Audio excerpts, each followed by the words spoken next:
Of the parish of St. Clement, Eglinton is now called to order, and I invite Pamela Raymond to offer our opening prayer.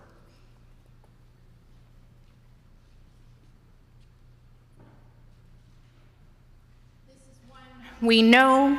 It is the prayer that was crafted for our Giving for Growth campaign, and it's a prayer that encompasses so much of our life together.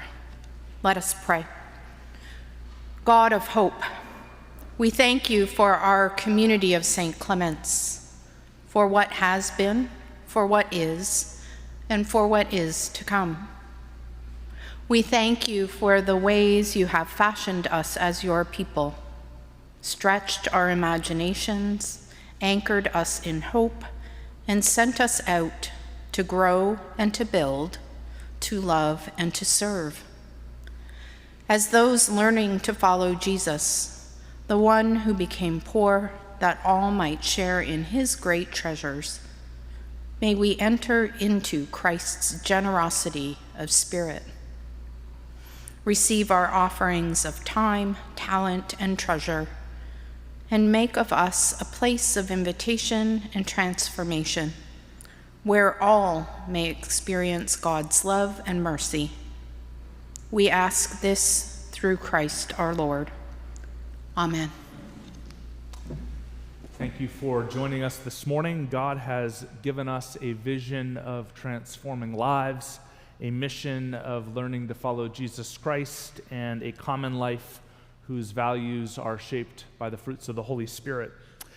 In today's meeting, we will embody these values in the way we engage with one another, and in all that we do, let us remember that God is in the room. The purpose of today's gathering is to ensure that our leadership and finances uphold the vision and mission God has gifted us. At the appointed times for questions and comments from the floor, please approach the microphone, state your name clearly, and comment for no longer than 3 minutes. Come only with new points to the microphone. You'll be given a 30-second warning from Neil Zakarowicz, which will sound like this. I have appointed Amanda Yacht as our Vestry clerk to record today's proceedings, and I ask that any reports given or spoken that are not in the already compiled Vestry report be passed on to Amanda in written form after the meeting. I also ask that any motions be written with the names of the mover and seconder. The parochial tribunal for this year is Charm Darby. The purpose of the tribunal is to rule on the eligibility of voters, moved by Andrew Federley and seconded by Leonard Wong, that Charm Darby be elected. All in favor? Opposed? The motion is carried. I've also appointed Diane and David Bestvater as our scrutineers for today's meeting. They will be asked to count the votes if there is a disputed show of hands or ballot. We move now to the acceptance of the minutes of last year's Vestry meeting. We will move and approve the minutes of the annual Vestry meeting on February 23rd, 2025. These can be found beginning on page 51 of the Vestry report. If your comment is regarding grammar or spelling mistakes, please share those directly with Ariel in the church office. Are there any questions or comments regarding the substance of the minutes? Moved by Nancy Hood, seconded by Astrid Fernandez. All in favor? Opposed? The motion is carried. Is there any business arising from last year's minutes? Okay, seeing none, we move now to the presentation from our finance team. The scope of this year's budgeting process has been both deep and wide, and led by our bookkeeper, Lucy Presott. We'll begin by hearing from our treasurer, Margie Martin. Thank you, Andrew. Good morning, everyone. I'm going to go briefly over the financial statements for 2025. We did a more in-depth review during the financial town hall about 10 days ago, and I gather you can access that on our website, should you wish to. Otherwise, there is also the financial statements, which were prepared, and I think there's copies at the back, and they would have been emailed to you, full of information, absolutely packed with schedules and numbers and notes and explanations. So if you're inclined, please do read that. But I'm going to just go over some of the highlights for the year. And just as a beginning point, I think we're in a much more positive position than when I made this speech last year. So I'd just like to start with that. Michael, I don't know what's up on the screen, but I'd like the understanding revenue sources. Is that there? Okay. So this is just showing where we get the revenue to basically run the church. As you can see, donations are by far the biggest number. We're not as high as last year, but that last year was also a big Giving for Growth number. And we are higher than 2023, so that's always good. Facilities revenue is $500,000, so that's quite substantial, and that does go to helping out with the operations. Investment income, again, a big number, and that's from various funds that we've had invested. Most of it has been donated for specific purposes and invested, and we can use the income for various projects. So that shows, again, $2.8 million in total for the year. Next slide, please. The donations by funds. Again, we have all sorts of different funds in the church. Operating is by far the widest one. It runs the salaries, the paper, the coffee, the maintenance of the building. So it is the one that we tend to track the most. As you can see, donations to that are about $756,000 of the $1.8 million. Again, Giving for Growth is a big number, almost $700,000. And then there's various specific donations that come in either for outreach or capital projects or very specific ones. And again, there's more information in the financial statements. Next slide, please. As I say, operating revenue. The operating fund is basically the meat and potatoes of our operations. There's the donations, the facilities income, all goes towards that, and some investment income. So basically to run our regular operations, we're bringing in just under $1.4 million, but that's higher than last year, and that's where we're happy to see the improvement. Last year, we had been below 2023, and we budgeted that basically donations were going to be flat, and they have actually improved, so which is the goal and also very positive to see. And next one, Michael, operating fund costs. Again, this shows a comparison of 2025, 24, and 23. And we did manage to control expenses quite well so that they, in fact, are lower than 2024. And there's a lot of detail as to ups and downs in that. But again, that was in the financial town hall. And the last slide, Michael, operating fund results. So this shows the revenue, all the costs, and compares it to our budget. And you can see that the excess of, we still have a deficit, so we're still working on that one, but it's $24,000. Now, earlier in the year, we reported that it was a $47,000 deficit, and the difference between those numbers, as outlined, if you look in the Vestry report, in the treasurer section, we had a gain in the value of our investments, and that's taken in as investment income in the year. We didn't have that number originally. So that brought, our investments went up in value, so that brought the deficit down. And compared to last year, which was $178,000, or I believe, loss, and we budgeted $138,000 loss, and instead we have 24. 114 better. So that's thanks to all of you, the staff that controls the expenses and the donors that keep giving. So thank you very much. All right, I am going to ask Lucy Presott to come up and go over the budget. As Lucy comes up, we'll take questions for both Margie and Lucy following Lucy's presentation.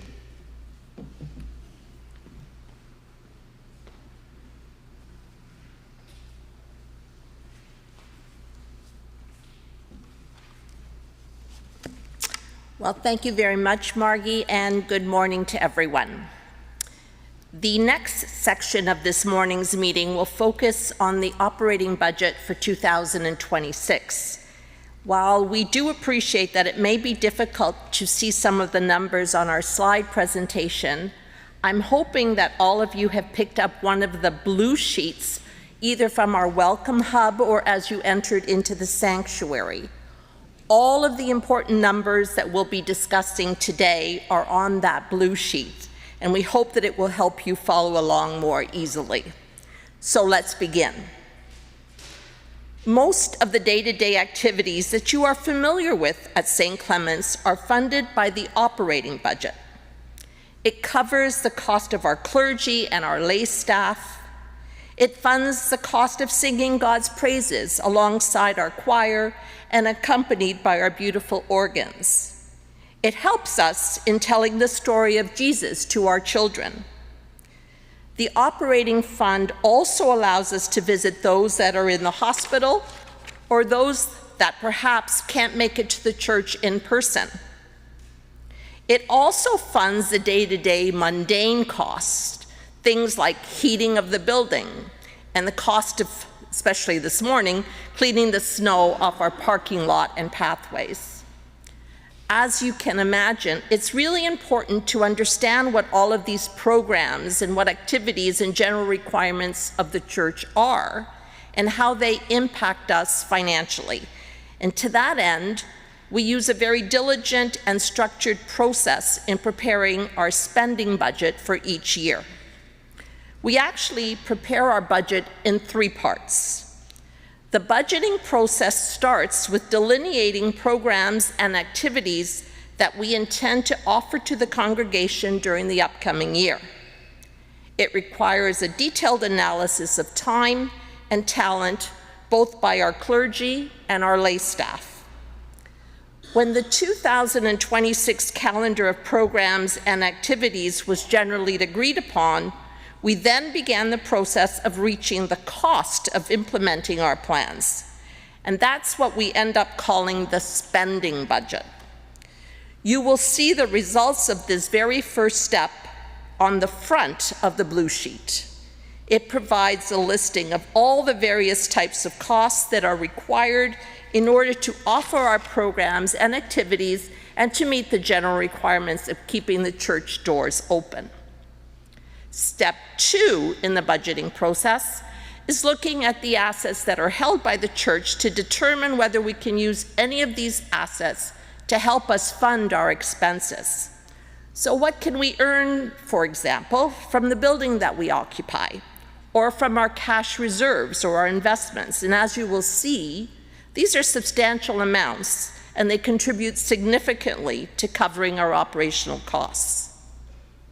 Step 3 is the final step in the budget process, and that involves a comprehensive discussion of the amount of financial support that we can ask of and which we can reasonably expect from our congregants.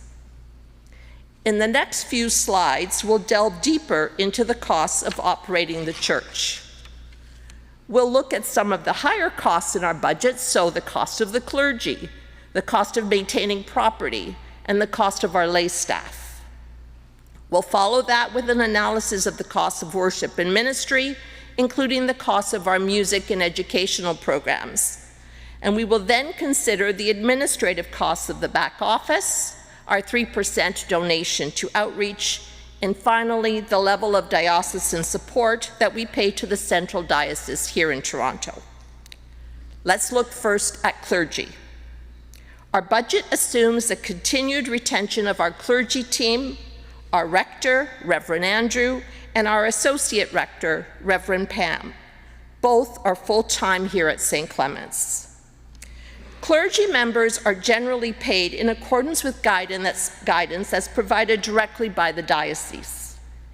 In their recommendation for 2026, the diocese has provided for a 1.4% increase in the basic stipend paid to clergy, representing an increase for them for years of service, and a 2.5% cost of living increase. We've adopted both of these measures into our budget. Our 2026 budget for clergy costs is $249,000, and as all of you will remember, we streamlined our clergy team in the summer of last year. Hence, our projected 2026 budgeted cost for clergy falls below the actual cost for clergy of $279,000 that we incurred for 2025. Just for greater clarity, our clergy budget also encompasses costs for housing allowances and benefits that are awarded to clergy, as well as incidental costs for their travel and communication costs. Clergy costs also encompasses any amounts that we may pay to our guest lecturers throughout the year. Property costs continue to be a large component of our budget. So what property costs are included in the operating budget? These are costs for the normal care and maintenance of the building. So everything from gas and water and electricity and insurance, but it also encompasses unexpected but necessary repairs that may come up, things like the roof or the boiler, through to the purchase of cleaning supplies and paper products. In planning for our property budget, we have to recognize that we occupy an older building. Therefore, in addition to the costs that we know we have to pay, or what we're calling in our slides the committed spending, we have also built in a series of contingencies for unexpected repairs. In 2025, the costs of care and maintaining our property were $294,000. That includes $247,000 of committed costs, so those are those insurance, utilities, etc., as well as $47,000 that we spent for unexpected repairs, for which we had provided a contingency in 2025. Our budget for 2026 is $343,000. This includes committed costs of $255,000, or about 74% of the property budget. It also establishes an $88,000 contingency.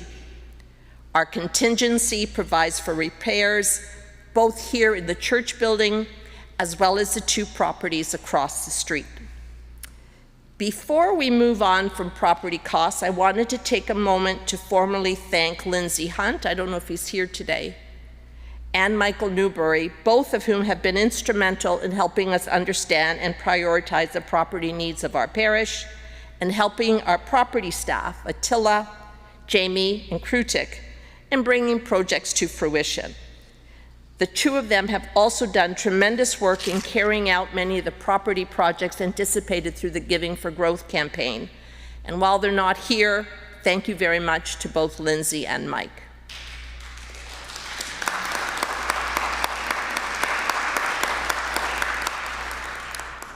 Let's move on to the cost of lay staff.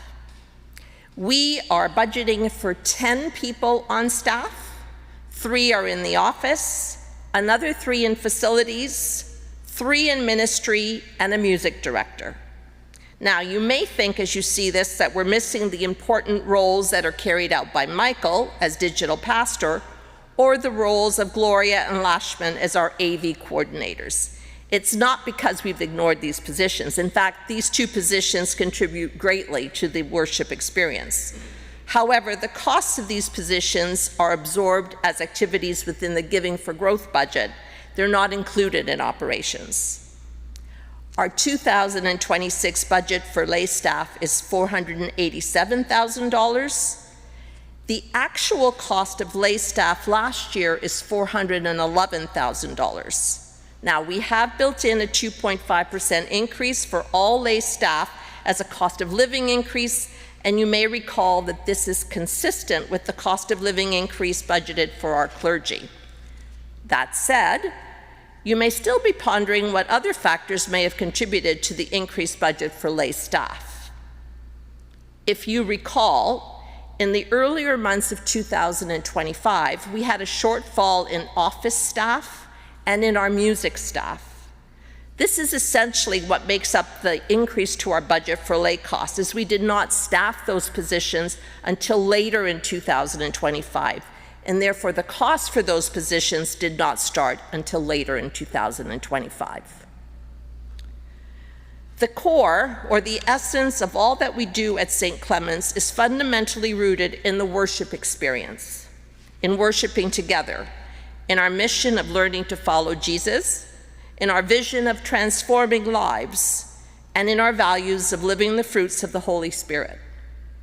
Our 2026 budget for worshiping together is $92,000, and it entails the cost of the worship service itself, our music program, our many ministry activities, and our education programs.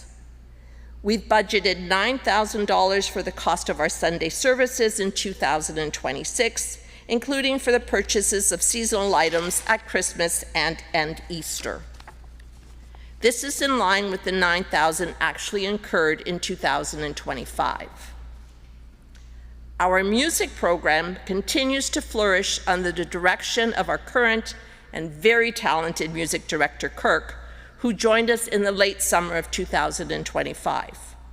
With a more stable environment for our music participants, we've budgeted total costs in 2026 of $53,000 for our music programs, which is less than the cost that we incurred in 2025 when we were still in a transition period. Our ministry costs include all the same programs that we offered in 2025. So hospitality after our Sunday services, the senior lunch program, our newcomers program, and our pastoral care programs for those that are in need. All in, our costs for ongoing ministry in 2026 is $16,000 compared with $12,000 in 2025. We'll continue to offer educational programs to all ages. Included in our education budget is our nursery, children, and youth programs under the direction of our children and youth minister, Allison, and our nursery minister, Paula. OMG Tuesdays and small groups will also continue, led by our pastors, as well as Michael and our dedicated team of volunteers. Our educational program budget is $14,000 in 2026, and that's up from $7,000 incurred in 2025. The admin budget includes our back office costs, so that's things like our computers, our telephones, our paper supplies, photocopying, etc. This continues to be an area that we focus on extensively in the preparation of our budget. We have benefited greatly from the wealth of knowledge contributed by Amanda, our new executive parish administrator, who joined us last March. Working extensively with Ariel in our front office, we have kept the admin budget relatively consistent with the prior year. Our admin budget is $91,000 in 2026, compared with actual costs in 2025 of $89,000. A few words about our donations to outreach. Just to remind everyone about how this works, many of our congregants choose to donate directly to our outreach projects. That's not what we're talking about in the operating budget, because in addition to those direct donations, we allocate 3% of your normal weekly or monthly donations to outreach every year. This allocation is then administered by our outreach committee, and the funds are then dispersed under their direction. In our current budget, we've allocated $23,000 to outreach, but we remind everyone that this amount could increase or decrease in direct proportion to other regular unrestricted donations that we may receive. The very last item on our list of expenses is the amount that we pay to the diocese to enable the diocese to further its own ministry and, importantly, the ministry of the global church. It's calculated generally as a percentage of donations over the previous 3 years with certain deductions available. Our share in 2026 will be $224,000. Before we begin looking at step 2 of our budget process, let's take a moment to summarize our proposed spending budget for 2026. The summary is illustrated on the current slide, and you can also see it very easily on the first page of the blue sheet that we have distributed. All in, our spending budget for 2026 is $1.5 million. That's an increase of about $100,000 from expenses incurred in 2025, or about 7%. As we already discussed, we're seeing an increase in lay costs, and we've built prudent contingencies into the property budget. These higher costs are partially offset by lower costs for clergy and for our music ministry program. Now understanding what we intend to spend, we can move on to step 2 in our budgeting process and consider what resources we may have on hand to cover some of the costs of operating the church. An effective way of earning income to offset some of our expenses is the rental of the church property itself, as well as the residential property that we have at 65 St. Clement's, just across the street. You're probably aware that we have 2 large tenants under lease arrangements, the Early Learning School and the Canadian Children's Opera Company. We also entered into a new residential lease in 2025 at our property at 65 St. Clement's. In addition to these larger tenants, we have several smaller tenants, and we're constantly monitoring for additional opportunities. In 2026, we've budgeted for rental revenues of $560,000. In addition to rental revenues, we also anticipate receiving dividends and other distributions from our investments. This includes income from our surplus investments that is held directly in the operating fund, as well as the transfer of income from restricted funds that are then directed to operations. This will add another $100,000 to available resources to cover our costs. In addition to these 2 large sources of revenue, we also receive $6,800 annually from the diocese that they simply net against our assessment obligation. The total amounts of ancillary revenue can be found on the second page of the blue sheet that we distributed earlier. You can see that this number is significant, and it exceeds $660,000, but it still only covers about 45% of our budgeted costs. The rest of the costs of operating the church are reliant on donations received from our congregants, and that takes us to step 3 of the budgeting process, where we estimate the level of financial support that we'll receive in 2026. As Margie discussed in her presentation of the 2025 audited results, our congregation has been very generous in supporting us throughout the past year. If I can borrow some of the words of our church wardens, we are deeply thankful for every gift, for every presence, and for every act of faithfulness. By its nature, however, estimating the generosity of our members is the most difficult aspect of the budget, and it involves the expertise and guidance of our newly formed stewardship committee, as well as our table of church wardens. In 2026, we continue to ask for your support by forecasting an overall increase in donations of 5%. In making our requests, there were several points that were taken into consideration, so please allow me to illustrate some of those considerations for you. As we've been discussing this morning, our costs are expected to increase by approximately 7%. This includes the cost of our contingencies, which obviously we hope to mitigate through active management. A 5% increase in donation revenues will certainly help us strengthen our financial position against these increasing costs. Following this budget presentation, Ann Brace will review for you the plans of the Giving for Growth campaign. As some of you may have already seen in the pink sheet or heard in Andrew's sermon this morning, we're expanding ministry this year with a strong emphasis on junior youth, young adults, and community interaction. We are hopeful that these programs will, over time, increase our memberships and indirectly increase the donations that are made directly to the church. However, these initiatives are also an impetus for us to start considering the ongoing sustainability of these ministries after the Giving for Growth campaign reaches its conclusion. And then we'll have to rely on annual giving from our congregants to fund these ministries. Finally, our Stewardship Committee is encouraging and supporting a review of pre-authorized giving. Currently, pre-authorized giving represents approximately 40% of all donations that we receive during a year.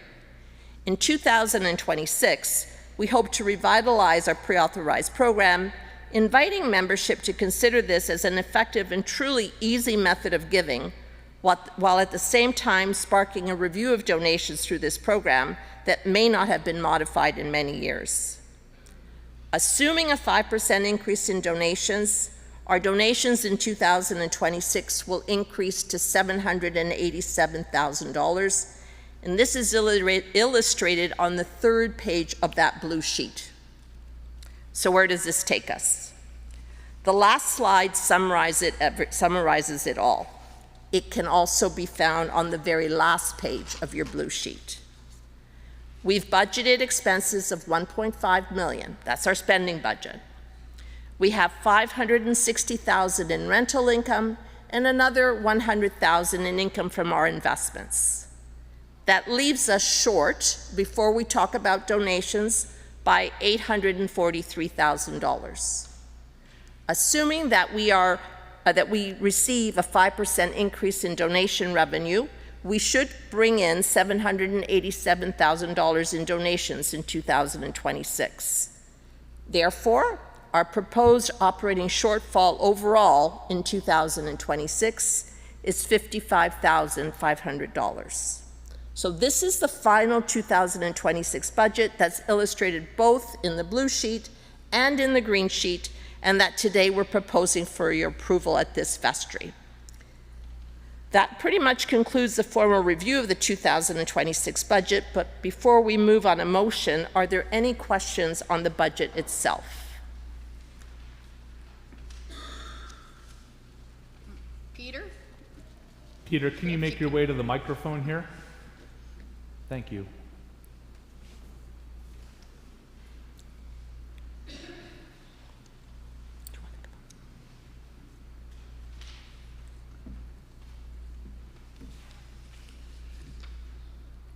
Just for clarification, can you explain the difference between the York Rectory Fund income and the Rectory Fund that's under the investment income? Can we explain the difference between, I'm sorry. So, York Rectory income, is that what your question is, Peter? I'm sorry. Is that what you're asking us? Yeah, it just, under investment income, we have Rectory Fund, and then we have York Rectory Fund, or York Rectory income. Okay. Can you explain what the difference is? Yes. So let me start with the easy one first. I'll start with the $6,800 one, which is called the York Rectory income. That is a separate fund that the diocese set up to help fund some of the churches within a particular region. So every year, the Diocese of Toronto refunds us $6,800 against our assessment, which they call the York Rectory income. It has nothing to do with what we do internally. It's a fund at the diocese, which they then disperse to the churches within the region that they're assisting.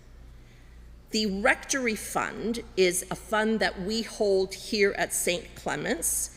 It resulted from, or it is a result of some of the properties that we may have sold in prior years. When we sell a property, remember that the properties belong to the diocese. So when a property is sold, the proceeds are split usually 50-50 between the diocese and the church itself. The church has to retain those funds in a restricted fund, but it can use the income from those funds. You can't use the capital, but you can use the income from those funds to help fund clergy costs and other operating costs of the church. That's what we call income from the rectory fund. So York Rectory income is sort of a misnomer. It comes from the diocese. The rectory fund income is the income that we earn on the process that we received years ago on the sale of assets. Okay, Does that help? Yeah. Are you able to tell us what sort of interest they're able to generate into that fund? So there are two components to that income, and if I'm talking too much, please let me know. There's two components to the rectory fund and other funds that we have invested in what is called the Consolidated Trust Fund, which is a balanced fund that's managed through the diocese. They pay a dividend every year. In 2025, that was 4.5%. So they distribute dividend income from the fund of 4.5%. Remember, though, that this is a balanced fund, so it has a portfolio of investments, and those investments trade in the market, and the price can go up and down, just as your own personal portfolio would. So in addition to the 4.5% that it distributes, you also receive every year and report in the financial statements market appreciation or depreciation. We do not have the rate of return of the Consolidated Trust Fund. It hasn't been published yet for 2025 because it's a complicated calculation. I can't remember what it was last year. Do you remember? But it was something like 14, 15%, so it's done quite well. There have been years, you can look it up on the diocesan website, just look up finances and the Consolidated Trust Fund, and there is a chart of rates of return in there. I just don't remember what the numbers are. Okay, fine, thanks. Okay. And Peter, if you want to look at supplementary Schedule 2 on the financial statements, it has some details about the balance of the fund and how much income was earned there. Peter, those are great questions. Thank you. Are there other questions, comments from the floor? Margie, can you come on up?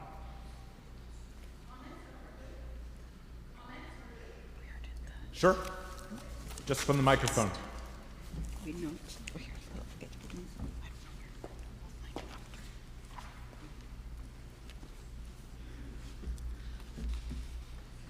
Margie Piccini. This is a comment or an observation, I think, from what's been said so far, and it relates to in memoriam gifts. And Peter, as you know, died last fall, and one of the organizations I suggested in Peter's obituary for those wishing to make a donation in his honor was St. Clement's Church. And given the number of people I have thanked and written for their generous gifts, I believe this revenue stream should be recognized at a higher level, a more important revenue stream in supporting St. Clement's. But also to encourage others to think of this option, I guess, when they are touched by the loss of a loved one. And I think it's mushed in with everything else. And I think with my fundraising background that it's very important and could be encouraged. That's really helpful, Margie. And, you know, as priests, we're always very touched when families identify the church as a key or one of the places to donate, and there's certainly things for us to learn about how to highlight that as both a pastoral and a financial opportunity, and we'll make note of that. Thank you. Other questions or comments from the floor? Margie, if you want to call the questions there. Okay. I am... No. Oh. Let's go. Go ahead. Okay. I want to make a motion. These are the standard ones we do every year regarding the finances. Number 1, I move that it be resolved that the audited financial statements for 2025 be accepted as presented. That's moved by Margie Martin, seconded by Lee Schuldeis. All in favor? Opposed? The motion is carried. Okay. Number 2, I move that it be resolved that Doan Grant Thornton be appointed as auditors of St. Clement's Church for 2026, with remuneration to be determined by the wardens. Moved by Margie Martin, seconded by Rose Nabwire. All in favor? Opposed? The motion is carried. And number 3, I move that it be resolved that the operating budget for 2026 be adopted as presented. Moved by Margie Martin, seconded by Neil Zakarowicz. All in favor? Opposed? The motion is carried. Thank you, everyone. I'd like to invite Ann Brace to the lectern. Ann chaired our Giving for Growth campaign team and now chairs the continuity team, ensuring that we meet and exceed our $5 million target and monitor and support this work for the coming years. Ann's shrewd and strategic leadership has been phenomenal, and she'll now speak to the work undertaken in 2025 and present our budget for 2026. Good morning. Good morning. Thank you. The first thing I want to say is that the numbers I'm going to talk to today are in the pink sheet, so if you're trying to follow along, look at the pink sheet. The second thing is we'll start by looking at the revenue slide. Andrew spoke this morning in his charge to Vestry about the difference that the Giving for Growth Fund and activities have made on our life here at St. Clement's. So I want to start with a huge thank you to all the volunteers and every single person who's contributed to this campaign, because it has not been a small effort, and so many of our parishioners have been so generous. And you can see by the things we're talking about that it's making a difference in the life of our parish. So huge thank you to everybody. It's probably the most important thing I'm going to say today, so we mean it so sincerely. If you look at the revenue, this is the revenue of the whole campaign. The one at the bottom shows what we raised in 2024, which is just over $2 million. This year our actual was 726. We're budgeting 609 next year. The small green portion is what has to come in the next 3 or 4 years. And then we have $500,000 that we have not yet raised that we need to complete our goal. If you have not participated in the campaign, we invite you to do so.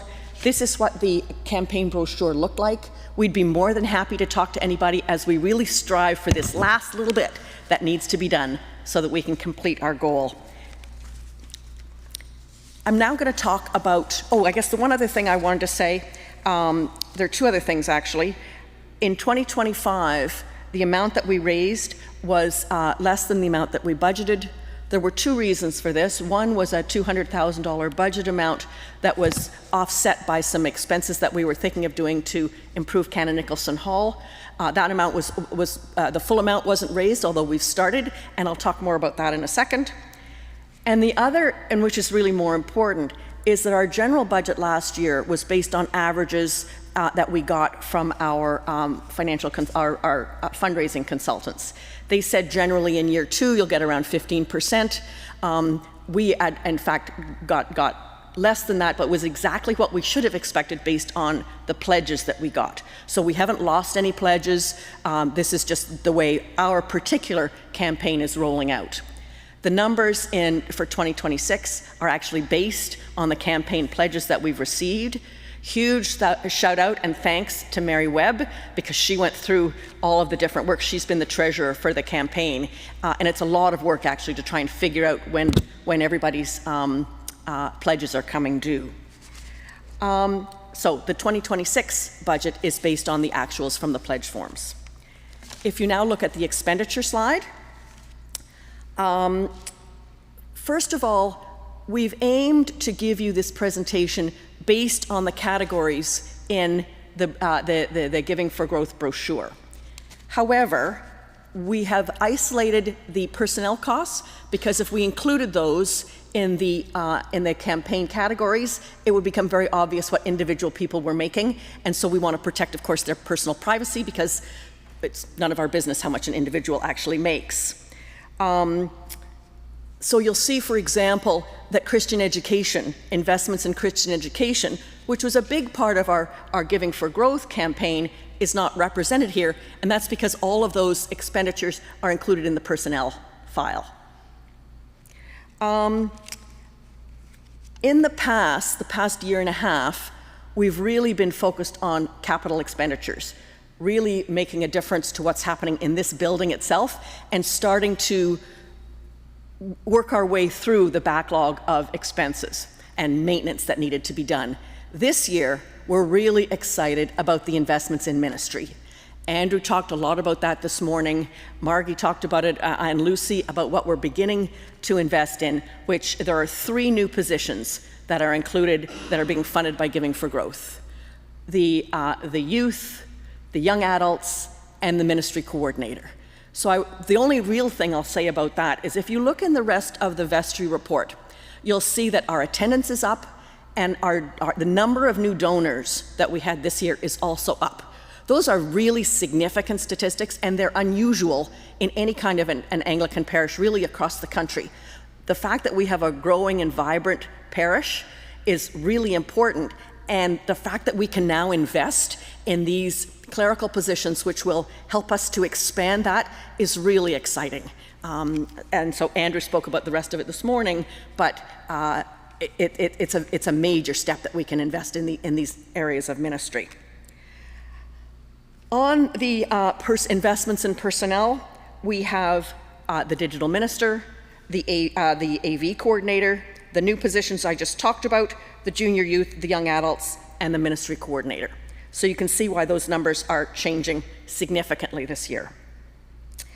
Under the worship experience, in 2025, we focused on creation care and accessibility and safety. I could talk for the next hour on the creation care work that we've done, but nobody wants me to do that. If any of you would like to talk to me about it afterwards, I'd be more than happy to do so. We finished a report and concluded a report which gave us 8 recommendations. If we did all of them, we could cut our carbon footprint by about 75%. We won't do all of them because some of them are completely unrealistic, but we are going to make our way over the next couple of years as we eat away at those numbers. And I'd be more than happy to talk at length to anybody who wants to talk about that some more. We also did a bunch of work this year on accessibility and safety. You'll be thrilled to hear, and many of the staff are very delighted to know that we now have a fire exit from the 2nd floor. If you think about where it was over here above the office, if there'd been a fire in that wing, those people had no way of getting out because there was just one exit. That's a very serious safety concern, and that's now been fixed. So I know that the people who have offices up there, and those of us who come and visit them there, are all really pleased with that. In 2026, we're planning on putting in new AV equipment. We're spending some money investing in the 9 and 30 music program. We're spending a bunch of time on insulation, money for insulation, some general repairs, and safety cameras. Under deepening relationships, you'll see a big difference between what we budgeted in 2025 and what we spent. This is because we have a $285,000 amount that is due to the diocese. They paid for our fundraising costs for this campaign, and in exchange, they wanted us to participate in advance in their Cast the Net program, which is a diocesan-wide fundraiser. That program has been put on hold, and by the terms of our agreement, we owe it to them once they start their program. So until they start it, the amount's not due, so we haven't budgeted for this year, but it is there. We have the cash on hand, and we will pay it when the terms of the agreement make it appropriate to do so. Reaching out, this year we finished the Canon Nicholson Hall kitchen, which I know we've talked about, and you've seen pictures and so on of it in the Vestry report as a whole. The thing I'll highlight about that is not so much the efficiency and safety and so on, but that we were $40,000 under budget. So it took us a while, but it was done. We also finished the lift, but although that's in a different category. Under sustainable operations, the biggest change you will have seen is in the brickwork outside. The thing that's about that, and I've written about this before, is that not only does it look a lot better, but having the paint on the outside was actually trapping water and leading to the degradation of the brick. So the fact that it looks better is really almost a side benefit, and the real benefit is that it increases the sustainability and the long-term maintenance of the church. We're really grateful and excited about the partnership that we have with the Early Learning School. They are raising money with us primarily to focus on the Ken Nicholson Hall. It's a shared space. It's something that we can work on together. Last year, the partnership raised $19,000, so we will spend that this year on refurbishing the front of the stage and the stairs, and we're going to match their funds with Giving for Growth funds in addition to refurnish the actual stage floor itself. So those are the beginning. We have lots of plans for other things we could do with Ken Nicholson Hall if we're able to increase fundraising in our partnership with the Early Learning School. We also did things like repairing the stairs, going up and down the stairs to the Early Learning School. This makes it much safer as well as easier to clean. In 2026, we're looking at expanding the lift to the second floor, which will allow the school to expand their accessibility for students of all areas and abilities. And in 2025 and in 2026, we've done some repairs to both of the houses across the street. If you look at the next slide, it shows the income and loss for the year. On an annual basis, how much money we actually lose. That just says how much we've spent over what we actually brought in, and we will continue to have losses because we're, eating down at that bucket that we made at the beginning. And you can see the closing cash amount. This is the number that's important. We promised at the beginning of this process and every year at our vestry that we will not spend money that we do not have. So you can see at the end of 2025, we have $1.1 million on hand. Our budget for this year doesn't come close to spending that. So we are, keeping that promise, which is critical, I think, to our credibility and also, obviously the validity Before I go on to the motion itself, are there questions or comments about what we have done and our plans for 2026?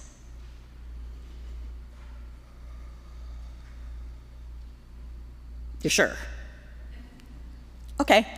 Ariel, can you move to the vestry resolution? Okay. So be it resolved that vestry approve the operating and capital budgets for 2026 for the Giving for Growth campaign as presented and subject to such adjustments as may be deemed necessary or appropriate by the wardens. Expenditures shall not exceed available cash on hand. I didn't mention, and I should have, that the sustainability portion of the budget includes $100,000 in contingency, so we have a good cushion in there. We have the subject to clause in here giving the wardens flexibility. That is for things like, if there's a sudden emergency that needs to be dealt with, priorities can change over the course of the year.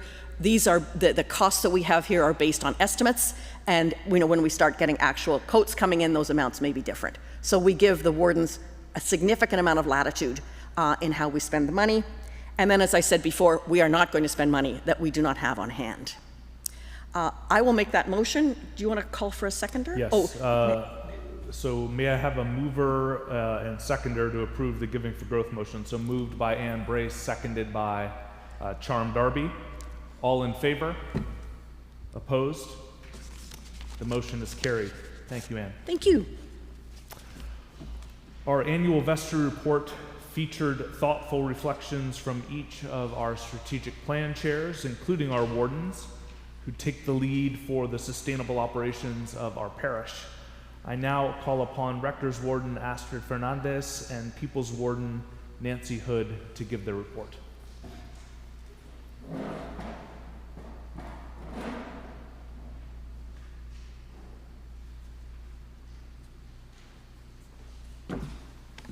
Thank you, Andrew.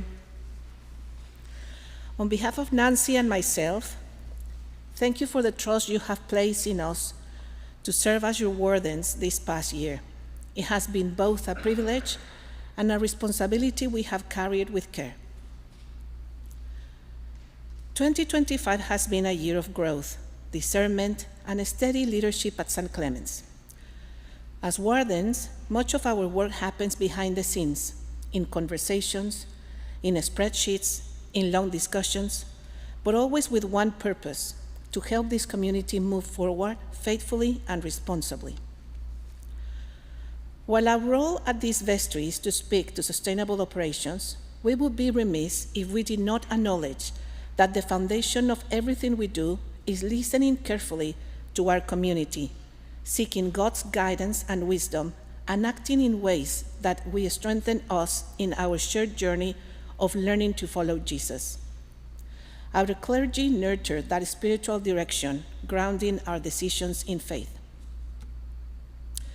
This year required thoughtful decisions making. It required patience. It required courage at times. And throughout all, we have seen the Holy Spirit at work among us, bearing fruit in this community. One of the clearest affirmations of that came from the financial system review completed last summer. The independent assessment confirmed that our financial controls are robust, our reporting is strong, and our management practices are disciplined and forward-looking. The external validation gives us confidence that we are stewarding the parish well for the future. From a financial perspective, we crossed the finish line in a very strong shape. Our final operating deficit was approximately $25,000 compared to a budget deficit of $139,000.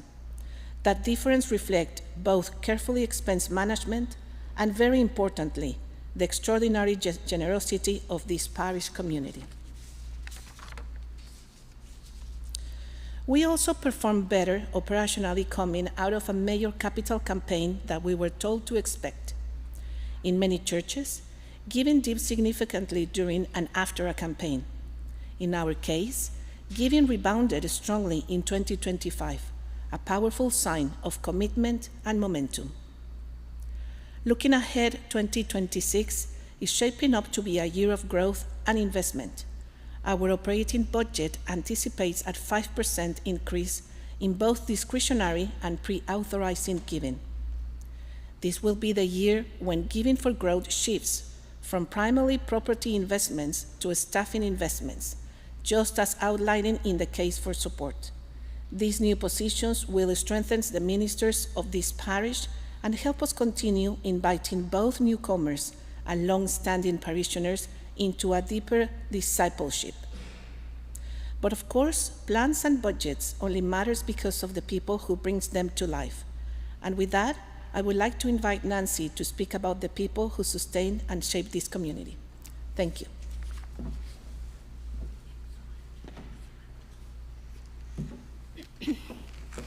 Thank you, Astrid. At the heart of this community is our clergy and the people who come here every week.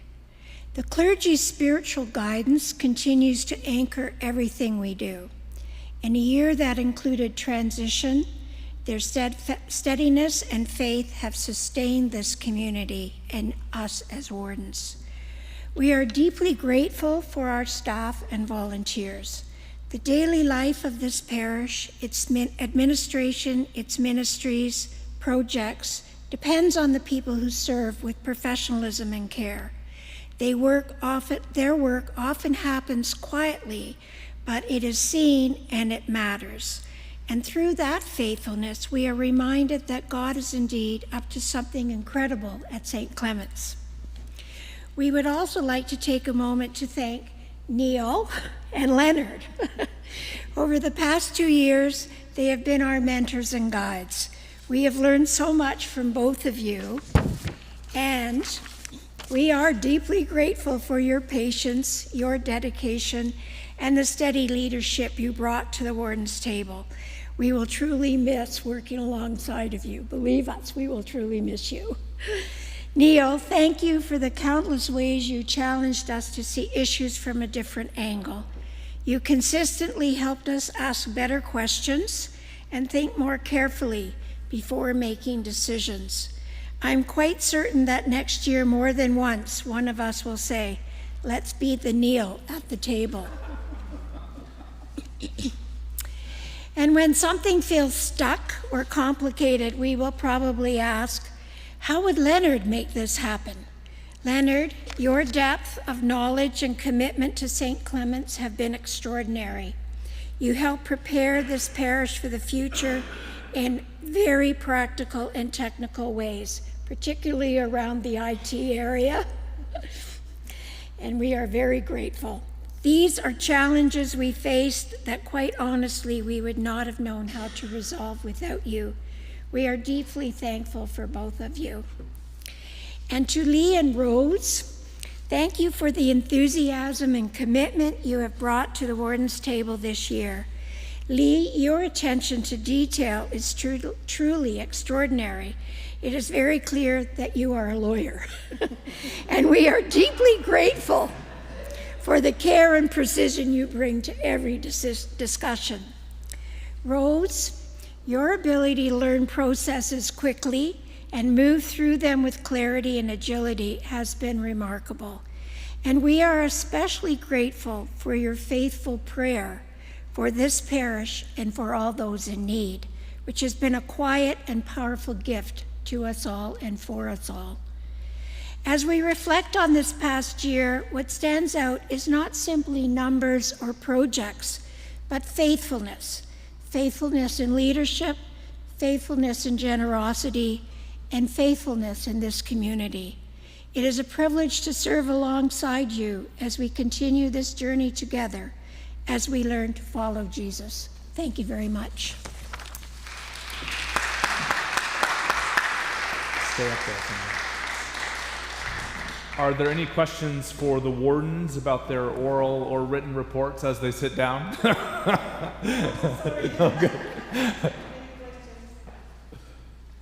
Okay, may I have a mover and seconder for a motion to receive the warden's reports? Moved by Ann Bray, seconded by June Wine. All in favor? Opposed? The motion is carried. We move now to the acceptance of all the written reports from our annual Vestry report. Are there any questions to individual writers of reports? May I have a mover and seconder for a motion to receive the written reports? Moved by Erna Redekop, seconded by Susan Colacitti. All in favor? Opposed? The motion is carried. Many people work tirelessly for the mission of this parish. Some of them take on official roles and many unofficial, and I'd like to acknowledge several of those groups now. I'd ask you to hold your applause until the end. First, our volunteers. Without you, St. Clement's would just be a building or a shelter and not a community. Our AV team, small group leaders, Sunday coffee and hospitality teams, OMG Tuesday facilitators, cooks and kitchen helpers, newcomers night helpers, choir members, the music director search committee team, Chancel Guild, College of Preaching, children and youth volunteers, sides team, outreach and refugee committee members, Wednesday lunch volunteers, archivist, women of faith, pastoral care team, property committee members, food bank drivers, communion ministers, sacristans, readers, intercessors, stewardship committee members, treasurer and finance committee members, G4G, continuity committee members, office volunteers, angel tree coordinators, and synod delegates, to name a few. Thank you to everyone who gives to make this place thrive. To our music director and our section leads and soloists, and to our entire team of musicians and singers who brought us such joy and hope. To our strategic plan chairs, you have helped to bring to life our mission of learning to follow Jesus Christ, often in ways that we couldn't have imagined at the beginning. And I owe a debt of gratitude to the following chairs of our strategic opportunities: Richard Austin and Pat Crawford, co-chairs the Worship Experience; Catherine and Paul Hicks, co-chairs Engagement through Christian Education; Susan Colacitti, Deepening Relationships with One Another; and Marcia McEachran McHale, Reaching Out. And I'll invite the wardens, actually, you can do it from here. We are incredibly blessed with a phenomenal staff team with whom we have the privilege of working. Thank you for your trust, good humor, and excellence in helping to chart a way forward for our entire community. We'd like to give special thanks to our current staff team. When we call your name, please stand and come forward to the chancel steps.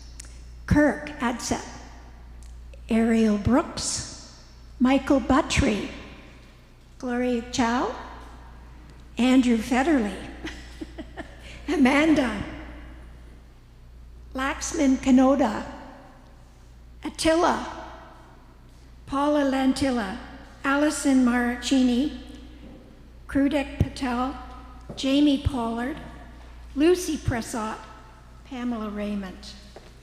And a special thank you to our honorary assistant, Mary Lewis. Thank you. Thank you, thank you, thank you.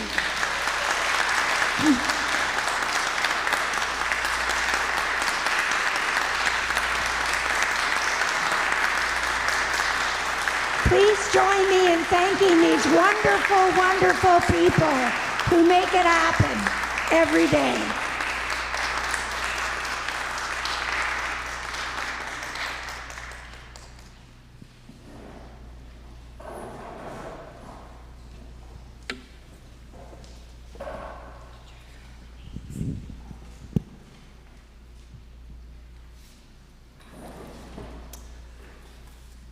Finally, I'd like to thank Nancy Hood and Astrid Fernandez, Leonard Wong and Neil Zakarowicz, Lee Schuldeis and Rose Nabwire for their often hidden and holy work. The shared ministry of this incredible team has made transformation possible. And our entire Warden's table extends its thanks to Leonard and to Neil. They've been tremendous contributors to our Warden's table. You just heard some of the ways why. And we send them off with our blessing as we wait to welcome new faces around our table in 2026.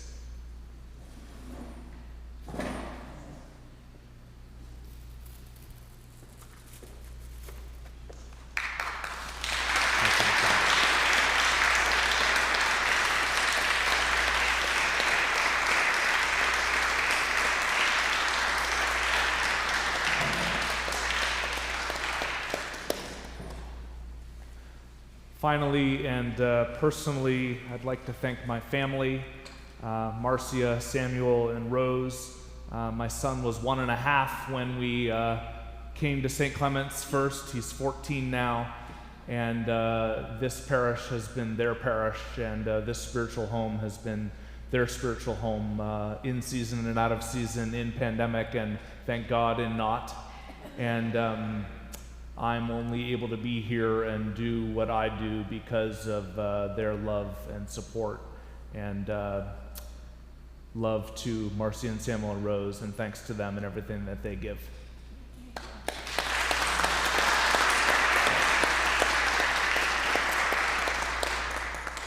As our officers leave, we've searched diligently to find new ones, and the bios and photos for these positions and more have been highlighted in our lay leadership, in our Friday community email, and on our website. I'll begin this section of the proceedings by appointing Rose Nabwire as my rector's warden.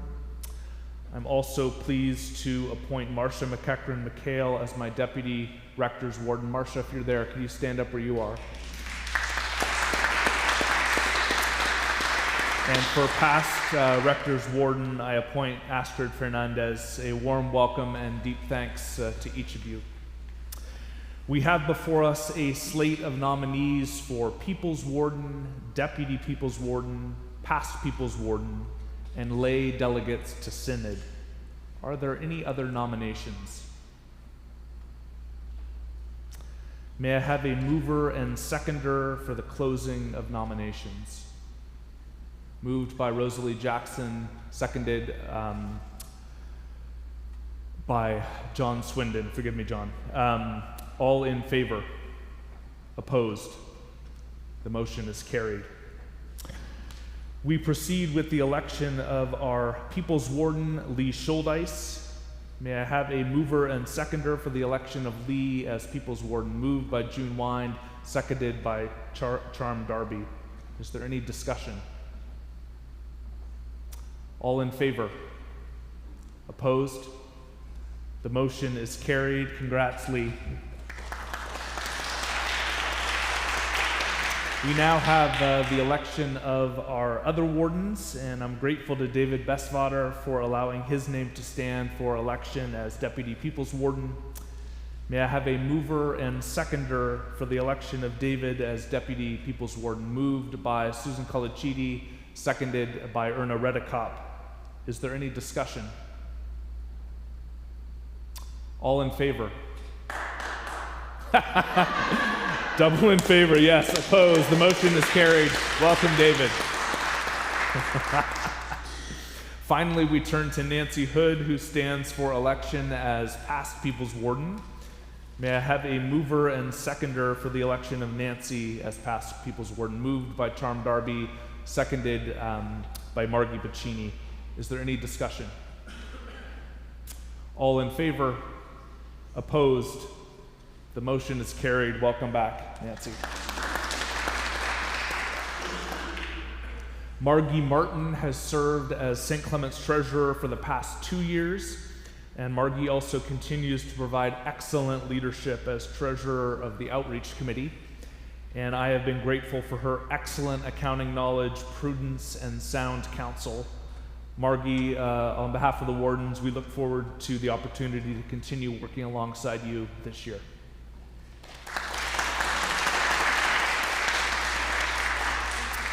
In our last group, lay delegates to Synod, Parish Council meets quarterly to advise the rector and wardens on important matters related to the future health and vitality of the parish. The council's membership consists of the rector, associate rector, parish executive administrator, deputy wardens, treasurer, strategic plan chairs, and lay delegates to Synod. In our Anglican context, Synod is a gathering of lay and clergy members who constitute the governing body of the church. I'd like to acknowledge and thank our lay delegates to Synod who've offered themselves to the wider church in this capacity. Westmore Smith is stepping down from his role as lay delegate at the end of his term, and I'd like to thank him for his faithful service. Our slate of delegates for this year are Ehsan Hamatzadeh, Matthew Hicks, David McIntosh, Paul Nielsen, and Jane Walter. May I have a mover and seconder for their election as our lay delegates to Synod? Moved by Paul Hicks, seconded by Bill David. Is there any discussion? All in favor? Opposed? The motion is carried. Congratulations all. Look forward to working together. I now invite our Chair of Outreach, Carolyn Hellbrenner, to present this year's diocesan social justice motion, which you can find, if someone has a page number first, in our Vestry book.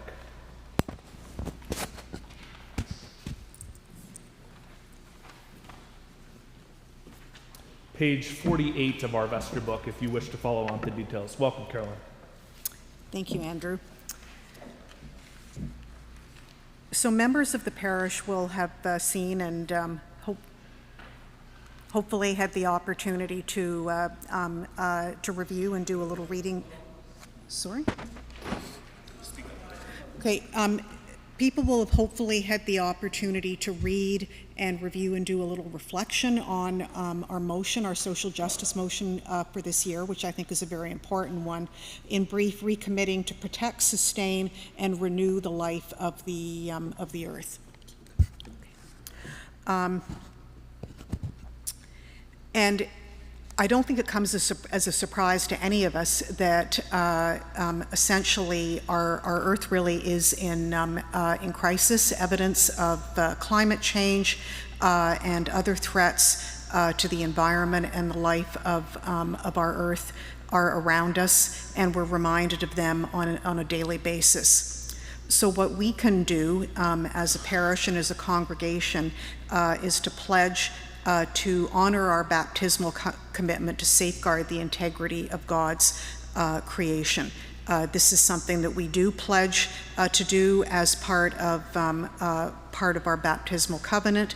It's part of our duty of care to our neighbors and to all those around us, and particularly those who are most vulnerable to all of the ravages and horrors of climate change.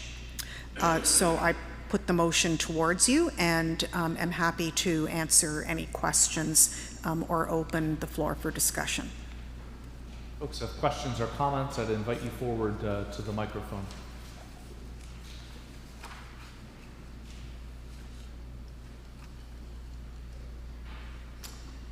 John.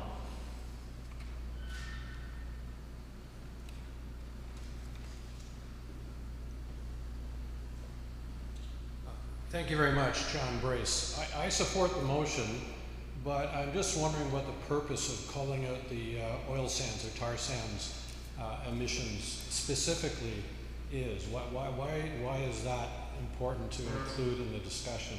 Should not the whole thing be governed by Canada as a whole?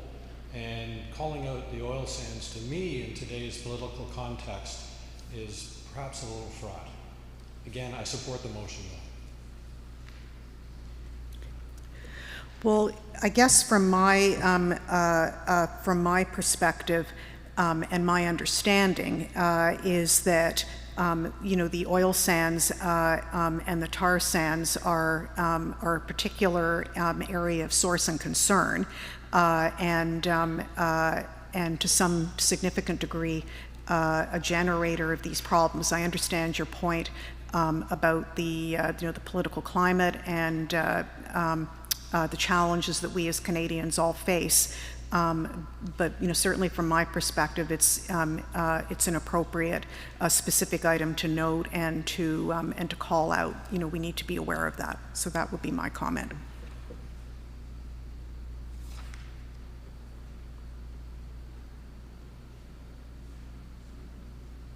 Are there questions or comments from the floor?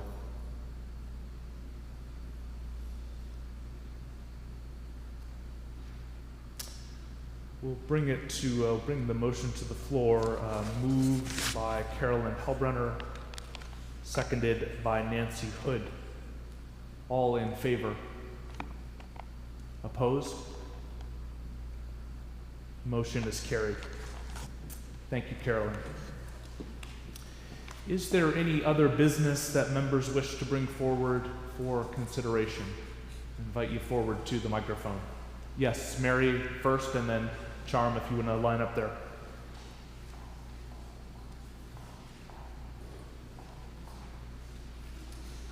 Thank you. My name is Mary Lewis. We know how successful our online programming is to the world, and people who watch it benefit so tremendously from the ministry it offers. When I've been at home and have watched the sermons being presented, there is a crawl that goes across, and as it goes across, it's illegible and often almost inappropriate. The translation from the English to the crawl is not satisfactory.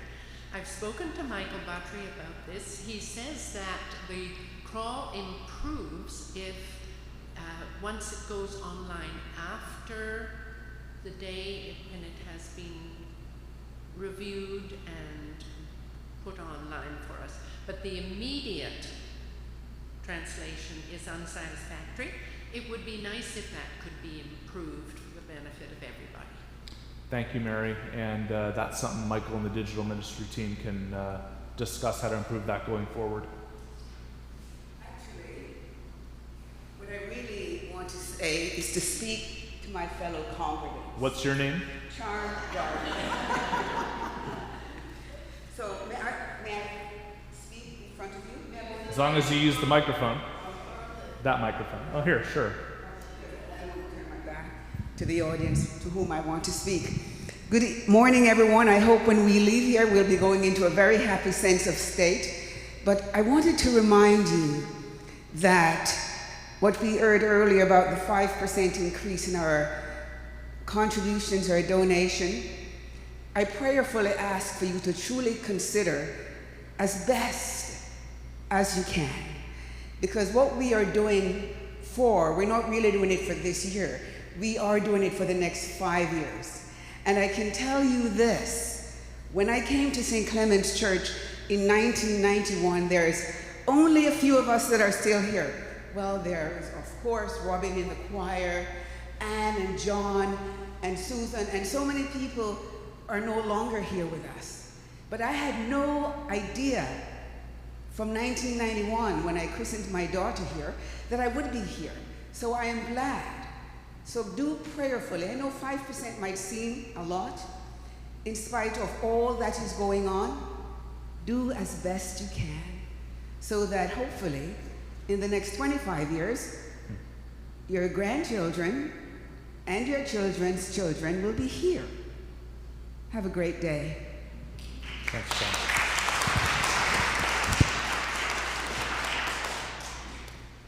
Other business or questions or comments from the floor?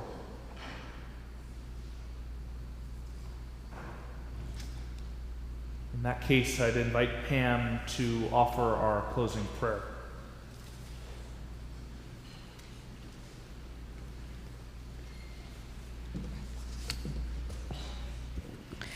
Let us pray. Lord, make us instruments of your peace. Where there is hatred, let us sow love. Where there is injury, pardon. Where there is discord, union. Where there is doubt, faith. Where there is despair, hope. Where there is darkness, light. Where there is sadness, joy. Grant that we may not so much seek to be consoled as to console, to be understood as to understand, to be loved as to love. For it is in giving that we receive. It is in pardoning that we are pardoned, and it is in dying that we are born to eternal life. Amen. Invite us to stand as we sing together our closing hymn, the words of which will be up on the screen.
declare that the 134th Vestry meeting of the parish of St. Clement, Eglinton is adjourned. Thank you for your attendance and participation. Followers of Jesus, inspired by the Holy Spirit, serve the world God loves. Thanks be to God.